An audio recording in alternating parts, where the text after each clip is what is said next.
ఇది కూడా గతంలో చాలా క్లాసులకు వచ్చాయి. బిబ్లికల్ స్టడీస్ అంటే మీ అందరికీ నేను ఇదివరకే చెప్పాను. బిబ్లికల్ స్టడీస్ అనేది ఒక పెద్ద పేరు. దాంట్లో 2 మెయిన్ పార్ట్స్ ఉన్నాయి చెప్పాను. ఏంటవి? బిబ్లికల్ స్టడీస్లో ఉన్న మెయిన్ పార్ట్స్ ఏంటంటే చెప్పండి పాత వాళ్ళు. Old testament survey and new testament survey. ఏంటవి? Old testament survey, new testament.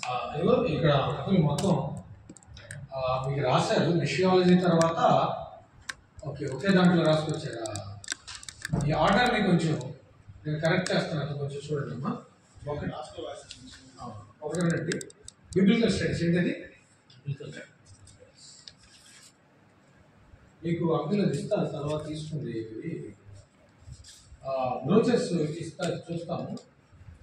2 Theo అంటే మెయిన్ లైన్ థియోలాజికల్.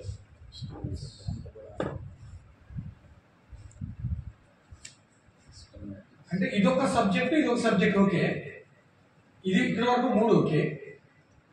దీనికి నెంబర్ ఉందన్నమాట, కరెక్ట్గా రాశారు. ఇది 4 అన్నమాట. ఇది 4. ఏంటది? ఇది 4. 5వ చెప్పేటప్పటికి ఏంటి? Language studies. ఏంటంటే ఇది లాంగ్వేజ్ స్టడీస్. దీన్ని ఏమవ్వాలంటే మిషియాలజీ అన్నది కదా, theological studies, historical studies. Okay, language studies. ఈ ఆర్డర్ కూడా కరెక్టే. దీన్ని మీరు కరెక్ట్ చేసుకుని సరిపోతుంది. ఇక్కడికి వచ్చేటప్పుడు మనకేంటి ఆలోచించేటప్పటికి మనకి మోడర్న్ రీసెర్చ్ అనమాట. ఏంటది? Modern research.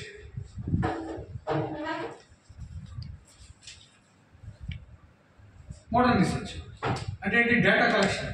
నేను చెప్పారు కదా సార్, ఏపీలో ఎలా ఉంది సిచ్యువేషన్, ఇండియాలో ఎలా ఉంది, దుబాయ్ కంట్రీస్లో సిచ్యువేషన్ ఎలా ఉంది, ఏ కంట్రీస్లో ఎలా ఉంది, అసలు ఎలా సేవ చేస్తే ఫలించింది, ఎలా సేవ చేస్తే అది మొత్తం గాట్ ఆబ్లిటరేటెడ్, నాశనం అయిపోయింది, అసలు సేవకి దుస్థితి ఎందుకు వచ్చింది, దేవుని సేవకి ఎందుకు ఇక్కడ నలుగురు కూర్చున్నాం,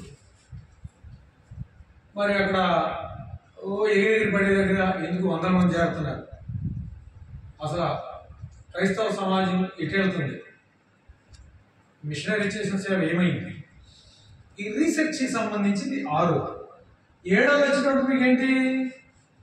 ఇక personal testimony, prayer life, personal testimony,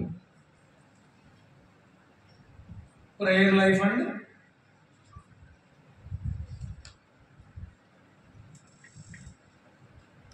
and prayer and word of life according to the word.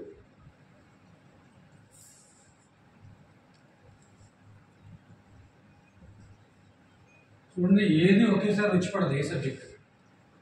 చాలామంది ఏమనుకుంటారంటే వచ్చిన అవకాశాలని పోగొట్టుకుంటారు, అంతా ఒకేసారి సాధించేద్దాం. రాత్రి దేవుడు ఏ కళ్ళలోనో దర్శనంలో కనపడి మా నోట్లోనో మా కళ్ళలోనో పూసేస్తాడు అనుకో. అది ప్రాసెస్ ఎక్కడా లేదు, ఎక్కడా జరగదు. Super natural things must be implemented in natural way. ఏంటంటే అది అంటే సహజాతీతమైన కార్యాలు, దైవ కార్యాలు సహజమైన పద్ధతిలోనే చేయించాలి. దాని వెనకాల చాలా ప్రాసెస్ ఉంది. ఇప్పుడు దేవుడు ఉన్నాడు, దేవదూతలు పంపించి ఇంకొకరిని సువార్త ప్రకటింపజేయలేరా? ఎవరు ప్రకటించాలి? మానవులే ప్రకటించాలి. బలహీనులైన మానవులే దేవుని ఆత్మ చేత నింపబడి ఈ బలహీనుల చేతనే బలమైన సువార్త ప్రకటింపజేయబడాలి.